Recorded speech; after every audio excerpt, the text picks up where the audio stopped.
Oh, Goosey, Goose. McGoose face. All right, for the past few days, everyone here at the TMJ4 studios on Capitol Drive have been mesmerized by the goose who's nesting on our property.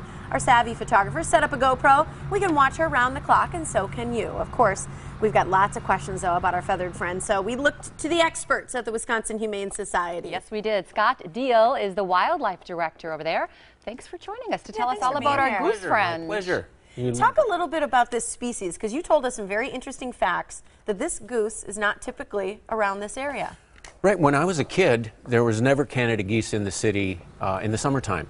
They were a spring and fall phenomenon. You saw the V's going over, and it was, it was really a sign of spring or fall. But this subspecies of Canada geese, called giant Canada geese, was a non-migratory subspecies that occurred across the Midwest and was thought to be extinct. They were, by the 1940s, they were thought to be extinct.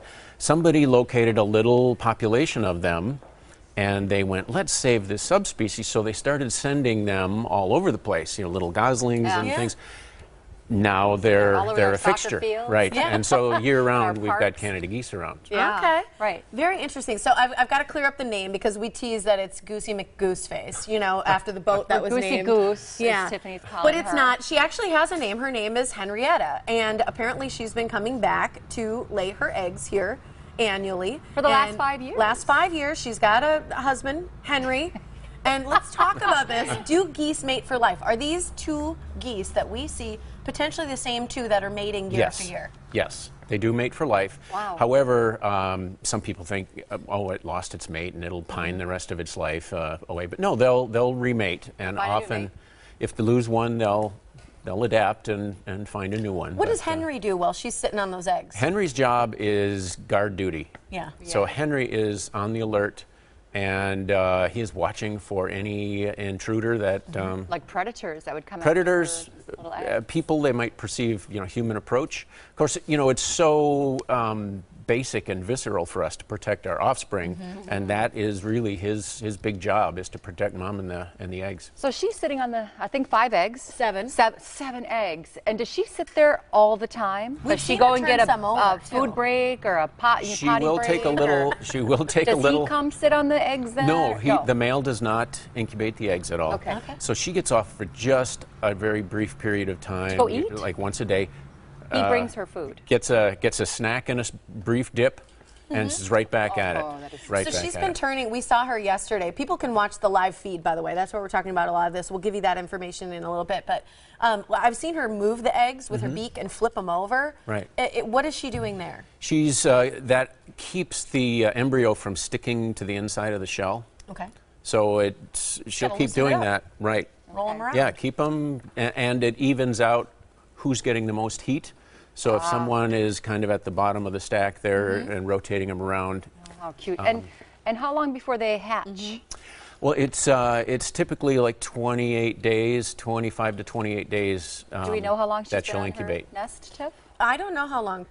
Onita apparently here in the office thinks they're due like Thursday. She's our 2 days. Internal wildlife expert. Uncredited, right? And then do they move along, or do they sit there for a while after they're hatched? Can they walk right away? Within hours of hatching, the young will be able to get up and walk around. They're a little weak and a little wobbly. But what they'll do is they'll hike them over to the river. Okay. And that's what Mama will take. What color are they? Do you know when they hatch? They're not like yellow like ducks. They are. They're kind of when they're real young, they're a greenish yellow. They're cute as can be. They're very cute. When they cross the street in a little line. Yeah, that is so cute. Melt. Yeah. We got to start watching for that as we go through parks and everything, right? Got to watch for all those. Yes, please do. And then, okay, if somebody comes across a family of geese or they have one in their yard, what should they do? Really, the best thing to do is leave them alone. Steer clear. We get calls at the Wisconsin Humane Society Wildlife Rehab Center all the time this time of year. People say, what can I do for them? How can I protect them? Can I feed them? And that's most people idea. Want to do, right? It really is. If you put a pile of bread or some other food out there, it might attract the attention of a nest predator.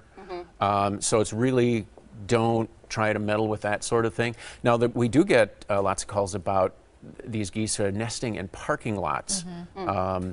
Those things that if you can cordon them off, give people signs to let them know that they're there, and so that people can keep away. Okay, so alert someone so we can put up a Right. little safe haven around them if they're in a place that's high traffic. Thank you for being here. Yeah, Oh, my really pleasure. educational. You bet. Great. Here's where you can find out more about the Wisconsin Humane Society, or call if you have a question about wildlife in your area. It's 414-ANIMALS, wihumane.org. That's what Scott's there for. He can help you out, give you some answers. And you can follow along with Henrietta. Yes, you can. See when the babies hatch, the Goose Thursday. Cam. Go to themorningblend.com. You can find a link to the live cam. Watch her all day long. I'm not going to lie. I did yesterday. Thanks so much, Scott. Oh, my pleasure. Thank you very much. Thank you.